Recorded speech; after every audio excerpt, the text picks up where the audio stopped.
தரணி புகழும் தஞ்சையிலே. சொன்னேன் இல்லைங்களா? தரணின்னா உலகம். ஸோ இந்த உலகமே வந்து தஞ்சையை வந்து பாராட்டிட்டு இருக்கு. சக்கரவர்த்தி ராஜராஜன், சக்கரவர்த்தினா அரசன். அந்த ராஜராஜன் மகேசனுக்கு, இங்க மகேசன்றது ஈஸ்வரன், சிவபெருமான குறிக்குது. மகத்தானதோர் மிகப்பெரிய கோவில் எழுப்ப திட்டமிட்டு நாட்டில் உள்ள கல் தச்சர்களை எல்லாம், கல் தச்சர்கள் அப்படின்னா சிற்பி அப்படின்னு அர்த்தம். இந்த இடத்துல கல் தச்சர்கள்னா சிற்பிகளை குறிக்குது. தஞ்சையில் வந்து கூடும்படி தண்டோரா போட்டு அறிவித்திருந்தான். ஸோ அப்போ வந்து இந்த டம் டம்னு மோளம் அடிச்சு எல்லாருக்கும் வந்து அனௌன்ஸ்மெண்ட் பண்றாங்க. பல தேசங்களில் இருந்தும் சிற்பிகள் வந்து குழுமி இருந்தனர். ஒவ்வொருவரும் ஒவ்வொரு துறையில் வல்லவர்கள். எல்லாருமே ஒவ்வொரு ஒவ்வொரு பார்ட்ல வந்து ரொம்ப எக்ஸ்பர்ட் ஆனவங்க. வல்லவர்கள்னா எக்ஸ்பர்ட். ராஜராஜன் தான் எழுப்ப எண்ணியுள்ளனா அவர் திங்க் பண்ணியிருக்கிற கற்றளியை, கற்றளினா அந்த ஒரு சிற்பம், அந்த ஒரு கல்லால செய்யக்கூடிய ஒரு விஷயம், அதான் கற்றளி. கூடியிருந்த சிற்பிகளிடம் விவரித்தான். அவர் வந்து எக்ஸ்பிளைன் பண்றார். இதுவரை எங்குமே காணாத முறையில் பார்த்தவர் பரவசப்படும் நிலையில், பரவசப்படுதல்னா அப்படியே இன்ஸ்பயர் ஆகிற மாதிரி பரமனுக்கு கோயில் எழுப்ப வேண்டும். உருவாக்கப் போகும் ஒப்பற்ற கோயிலின் மாதிரியை வடிவமைத்து காட்டுங்கள். வடிவமைத்து காட்டினா எனக்கு மாடல் பண்ணி கொடுங்க. யாருடைய மாதிரி எனக்கு உவப்பாக படுகிறதோ, உவப்பாகனா திருப்தியா, சாட்டிஸ்ஃபைடா இருக்கிற மாதிரி, அவரையே தலைமை ஸ்தபதியாக்கி தஞ்சை கோயில் உருவாக்கும் பொறுப்பை ஒப்படைக்கிறேன் என்றார் மன்னர் ராஜராஜன். ஸ்தபதினா head of that work. So அவங்களே ஹெட்டா போட்டு இந்த தஞ்சை கோயில் அந்த உருவாக்குற அந்த பொறுப்பு, அந்த ரெஸ்பான்சிபிலிட்டியை ஒப்படைக்கிறேன்னா ஹேண்ட் ஓவர் பண்றேன் அப்படின்னு மன்னர் ராஜராஜன் சொல்றாரு. பல்வேறு பிரதேசங்களில் வந்திருந்த சிற்பிகள் பரபரப்புடன் ஒரு மாதிரி எந்துவா அழகு திருக்கோயிலின் மாதிரி அமைப்பை, அந்த மாடலை உருவாக்குவதில் ஈடுபட்டனர். எல்லாரும் சின்சியரா பண்ணிட்டு இருக்காங்க. அந்த சிற்பிகளிலே சோமவர்மன் என்ற ஒருவன். சோமவர்மன்ற ஒருத்தரை பத்தி நமக்கு இன்ட்ரோ கொடுக்குறாங்க. கருத்த உடல், சிரித்த முகம், எடுப்பான தோற்றம்னா லுக்கிங் குட், அந்த மாதிரி. அவன் இணையில்லா திறமை மிக்கவன். மதுரை மீனாட்சியின் கோயிலை அழகுற அமைத்து புகழ் பெற்றவன். ஸோ அவர் தான் மதுரை மீனாட்சியின் கோயிலை கட்டினார். சொந்த ஊர் காஞ்சி மாநகரம் என்று கூறினார்கள். பல்லவ நாட்டின் தலைநகரை விட்டு வந்து 10 ஆண்டுகள் ஆகிறதாம். ஸோ காஞ்சிமா நகரம்னா அப்ப வந்து பல்லவர்கள் காலத்துல பல்லவர்கள் இருந்தாங்க, அதனால பல்லவ நாடு அப்படின்னு சொல்றாங்க. ஸோ 10 வருஷம் ஆயிடுச்சு. குடும்பத்தை மறந்து கோவில்களை உருவாக்குவதிலேயே நாட்களை கழித்து வருகிறான் சோமவர்மன். காஞ்சியிலே, அந்த காஞ்சிபுரத்துல கண்ணீருடன் கர்ப்பவதியாகவும் கண்ட அழகியின் அருமை கணவன் இவன்தான். நம்ம ஒரு பொண்ணை பத்தி இன்ட்ரோ பார்த்தோம் இல்லையா? ஸோ அவங்களோட ஹஸ்பண்ட் இவர் தான். தான் ஒரு சிங்கக்குட்டிக்கு தந்தையாக இருக்கும் செய்தியோ, ஸோ அவங்களுக்கு ஒரு பையன் பிறந்திருக்கான், அதை தான் இங்க சொல்றாங்க. 10 வயது பாலகனான பரம்பரை சொத்தான, 10 வயது பாலகன்னா அந்த பையனுக்கு 10 வயசு ஆகுது. பரம்பரை சொத்தான கலை செல்வமாக்கும் கைத்திறன் பெற்ற, அவங்களோட பரம்பரை சொத்து என்ன? அவங்களுடைய அந்த சிற்ப தொழில் தான். அதுல கைத்திறன் பெற்ற, ஸோ அதுல அவன் வந்து ரொம்ப வெல் வேர்ஸ்டா இருந்திருக்கான். ஸ்தபதியாகி வருவதையோ, ஸோ அவனுமே வந்து ஒரு சூப்பரான ஒரு சிற்பியா மாறிட்டு வரான். சோமவர்மனுக்கு தெரியாது. ஸோ இதெல்லாம் சோமவர்மனுக்கு தெரியாது. ஸோ அந்த சோமவர்மன் தான் அவன் சமைத்த மாதிரியே, அவன் தான் அந்த சோமவர்மன் தான் ஒரு மாடல் ஒண்ணு பண்றான். தலியின மாதிரி அந்த மாடல் மன்னர் ராஜராஜன் மனதுக்கு உகந்ததாக இருந்தது. ஸோ அவன் பண்ணதுதான் ராஜராஜருக்கு பிடிச்சிருச்சு. தம் வாக்குப்படி தஞ்சை பெரிய கோயில் உருவாக்கும் பொறுப்பை சோமவர்மனிடம் ஒப்படைத்துவிட்டு நிம்மதியாக இருந்தார் ராஜராஜ சோழன். ஸோ இப்போ ராஜராஜன் அந்த கோவிலை கட்டுறதுக்கான அந்த சிற்பி வந்து, அந்த ஹெட் வந்து யாருன்னு கேட்டீங்கன்னா சோமவர்மன். கிணிங் கிணிங் என்ற ஒலி ஓசை ஒலிக்கலாயிட்டு. இது சவுண்ட சொல்லுது. ஒலி ஓசை அப்படின்னா சவுண்டு, ஒலி இந்த லீ போட்டா சவுண்டுன்னு அர்த்தம். ஆயிரம் சிற்பியர் இரும்பை நிகர்த்தனா அந்த இரும்பு கல்லை வச்சு கருங்கற்களில் உளிக்கொண்டு பேசிக் கொண்டிருந்தனர். ஸோ அந்த கல்லுல வந்து தட்டுறாங்க. மண் பரந்த தஞ்சை பகுதியில் கருங்கற்களை மலையாக, ஏன்னா தஞ்சாவூர் பகுதியில வந்து உங்களுக்கு வந்து மலையே கிடையாது, வெறும் மணல் தான் இருக்கு அந்த இடத்துல. ஸோ அங்க இல்லாததுனால வேற எங்கெங்கிருந்தோ கருங்கற்களை மலையாக, பெரிய பெரிய மலை அளவுல எங்கிருந்தெல்லாமோ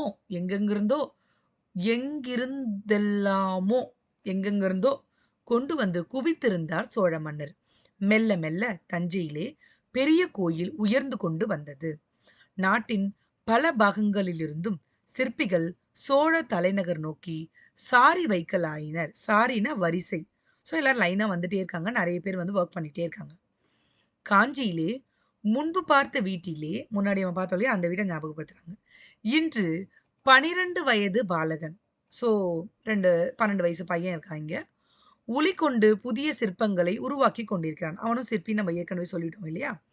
முன்பு நாம் பார்த்த சிற்பங்களுக்கு இவன் படிக்கும் சிற்பங்கள் எவ்வகையிலும் தாழ்ந்து விடவில்லை. தாழ்ந்து விடல, கொஞ்சம் கூட குறையவே இல்லை. சொல்ல போனால் அவற்றை விட அழகும் கற்பனை வளமும் கூடித்தான் காணப்படுகின்றன. கற்பனை வளம்னா அந்த இமேஜினேட்டிவ் பவர் வந்து அதிகமா தான் இருக்கு. புலிக்கு பிறந்தது பூனையாகி விடுமா என்ன? இது வந்து ஒரு பழமொழி. புலிக்கு பிறந்தது பூனையாகாது. ஸோ சோமவர்மனின் மகனாயிற்றே. ஸோ சோமவர்மனோட மகன் ஒரு சிற்பி, அவங்களோட பையனும் ஒரு சூப்பரான ஒரு சிற்பியா இருக்கான். 10 ஆண்டுகளாக தன் அன்னையை துளைத்து வந்தான் பால சிற்பியான அந்த பையன். துளைத்துனா நோய் நோய் நோய் நச்சரிச்சுட்டே வர்றது.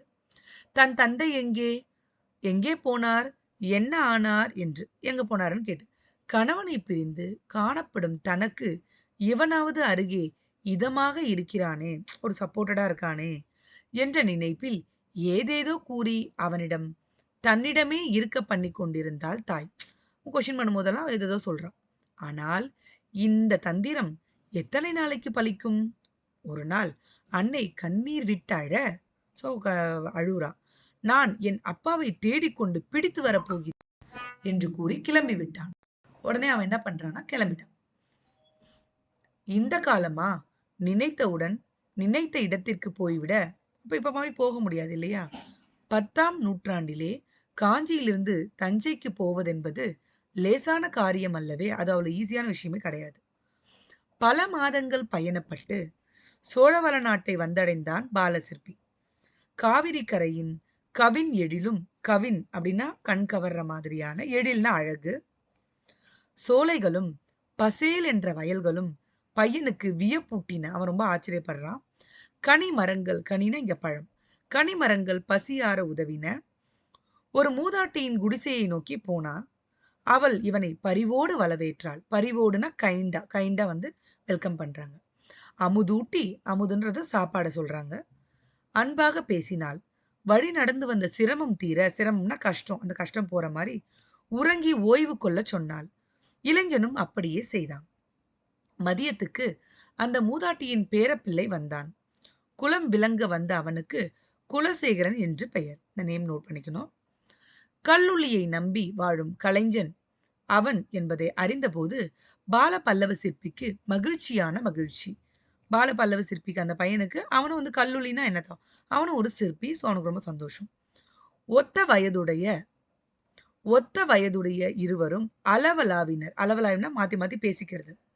வளர்ந்து வரும் தஞ்சை பெரிய கோயிலை பற்றியும் மன்னர் ராஜராஜரின் கலையுள்ளம் பற்றியும் கூறினான் குலசேகரன். பகல் உணவு உண்ட பின் கோயில் தடத்திற்கு கிளம்பினான். குலசேகரனுடன் பால பல்லவ சிற்பியும் புறப்பட்டான்.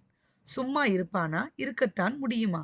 ஏன்னா அவனும் ஒரு சிற்பி, அவனால சும்மா இருக்க முடியாது. அதனால அவனும் போறான். பிரம்மாண்டமான முறையில், இந்த இடத்துல வந்து இதுல வந்து ரா வரணும். பிரம்மாண்டமான முறையில் வேலை நடக்கும். பிரம்மாண்டமான ரொம்ப கிராண்டா. தன் தந்தையை காண முடியுமானால் அவன் அங்க போறதுக்கு ரீசனே அப்பாவை பார்க்க முடியுமா அப்படின்ட்டு தான். ஆனால் அவர் எப்படி இருப்பார் என்பதையே அறியாதவனாயிற்றே அவன். அந்த காலத்துல போட்டோ அதெல்லாம் எதுவுமே கிடையாது. ஸோ அப்பா எப்படி இருப்பானே அவனுக்கு தெரியாது. குலசேகரன் தன் பணியில் ஈடுபட்டான். ஸோ ஸ்டார்ட் பண்ணிட்டான் ஒர்க்க. பல்லவ இளஞ்சிற்பியோ கையில் ஒரு கோலுடன் பறந்து கிடக்கும் சிற்ப செல்வங்களிடையே, ஸோ நிறைய சிற்பங்கள்லாம் இருக்கு, அது நடுவுல நடந்தபடி ஒவ்வொன்றையும் பார்த்து பார்த்து பரவசப்பட்டவனாக போய்கொண்டிருந்தான். எல்லாத்தையும் பார்த்து ரொம்ப பிரமிக்கிறான். வாவ், நல்லா இருக்கே, சூப்பரா இருக்கே அப்படின்ட்டு. இங்கும் அங்கும் எங்கும் சுற்றி அலைந்தவன் முடிவாக அடித்தளமிட்டு மேலே எழுவதற்கு ஆயத்தமாகி, அடித்தளம்னா பேஸ்மெண்ட் போட்டு ஆயத்தமாகி ரெடியா இருக்கிற கோவில் பகுதிக்கு வந்தான். அங்க கோயில் கட்டிட்டு இருக்காங்க, அந்த சென்டர் பாயிண்ட்டுக்கு வரான். உற்று பார்த்தான். பார்த்தவன் முகம் சாம்பியது. சாம்பியதுன்னா ஒரு மாதிரி டிசப்பாயிண்ட் ஆகுது. நெஞ்சம் துணுக்குற்றது. அவனுக்கு அப்படியே ஒரு மாதிரி பதட்டம் ஆயிடுச்சு. குலசேகரனிடம் ஓடினான். அஸ்திவாரம் அமைத்து கொடுத்தது யார்? யார் அந்த பேஸ்மெண்ட்டை போட்டது? அஸ்திவாரம், அடித்தளம் ரெண்டும் ஒரே வார்த்தை தான். கோயிலை உருவாக்கும் பொறுப்பு எந்த சிற்பியிடம் ஒப்படைக்கப்பட்டிருக்கிறது என்று வினவினான்னா கேட்கிறான். குலசேகரன் பிரதம சிற்பி சோமவர்மனை பற்றியும் அவரது திறமை பற்றியும் கூறிக்கொண்டிருக்கும் போதே அங்கு சோமவர்மனே வந்தார். இதோ இவர்தான் என்று எழுந்து மரியாதையாக வணங்கி நின்றான் குலசேகரன் என அவர் ஹெட். ஆனால் பல்லவ மைந்தனோ பயப்படவில்லை. பல்லவ மைந்தனா அந்த பால சிற்பியை சொல்றாங்க. தலை நிமிர்ந்து கேட்டான் சோமவர்மரை, நீங்கள் வகுத்துள்ள தளத்தின் மீது கோபுரம் எழும்புமா? நீங்க கிரியேட் பண்ணியிருக்கிற அந்த அந்த பேஸ்மெண்ட் மேல கோபுரம் வந்து எழுந்துமா? இதன் மீது கோபுரம் உயராமல் உட்கார்ந்து விடுமே, இது மேல கோபுரம் வச்சீங்கன்னா சரிஞ்சிரும் அப்படின்னு அவன் சொல்றான். நன்கு சிந்தித்துதான் செயல்பட்டீர்களா என்று கேட்டான். தன் கையில் உள்ள கோலினால், கையில் உள்ள கோல்னா சிற்பிகள்லாம் கையில பொதுவா அந்த ஒரு மெஷர்மெண்ட் பார்க்கறதுக்குலாம் ஒரு ஸ்கேல் மாதிரி வச்சிருப்பாங்க, அதை சொல்றாங்க. கோபுர அடித்தளத்தை சுட்டி காட்டியபடி, சுட்டி காட்டினா பாயிண்ட் அவுட் பண்றான். அந்த பேஸ்மெண்ட்டை பாயிண்ட் அவுட் பண்ணி, இதை நீங்க கரெக்டா தான் பண்ணீங்களா? அவன் கையில் இருந்த கைக்கோல் அளவுகோல், அதான் அந்த கைக்கோல் அளவுகோல்ன்றது அந்த சிற்பிகள் கையில வச்சிருக்கிற அந்த ஒரு ஸ்கேல். குலசேகரனுக்கு நெஞ்சு தவித்தது. அவன் பயந்து போயிட்டான். குலசேகரன் ரொம்ப பயந்துட்டான். இவன் என்னடா இப்படி கேட்கிறானே அப்படின்ட்டு.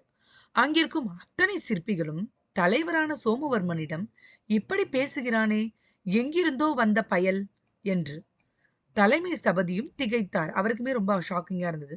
ஆனால் பால்வடியும் அந்த பாலகனிடம் ஏதோ ஒரு பாசம் துளிர்ப்பதையும் கண்டார். ஆனா அவருக்கு கோபம் வரல, கோபப்படவில்லை. 30 வருஷ அனுபவத்தில் தான் எத்தனையோ கோயில்களை உருவாக்கி இருக்கிறோம். இதுவரை தவறு ஏற்பட்டதில்லை. சின்ன பையன் ஏதோ சொல்கிறான் என்று அதை பெரிதாக மதிக்காமல் முறுவலித்தபடி போய்விட்டார். முறுவலித்தபடினா சின்னதா சிரிச்சுட்டு போயிட்டார். அருகில் இருந்தோர் பையனின் பேச்சிலே ஆத்திரம் கொண்டனர். ஆனால் பால பல்லவ சிற்பியோ அவர்கள் கடுத்த முகம் கண்டு கலங்கி போகவில்லை. ஆனா அவன் அதை பத்தி கவலையே படல. குலசேகரனுக்கும் புதியவன் மீது கோபமே. மாலை வீடு திரும்பும் பொழுது, நீ இப்படி அவரிடம் கேட்டிருக்க கூடாது என்றான். உண்மையை, அதில் உள்ள குறையை கண்டும் பேசாதிருக்க முடியவில்லை என்னால். பின்னால் அவருக்கே அது விளங்கிடும் என்றான் பையன். குலசேகரனும் புதிய நண்பனின் துணிச்சலையும் திறமையையும் மனதுக்குள் வியந்து கொண்டான். துணிச்சல்னா அந்த ஒரு தைரியம், அந்த ஒரு ஸ்கில், அதெல்லாம் பார்த்தா அவன் ரொம்ப ஆச்சரியப்படுறான்.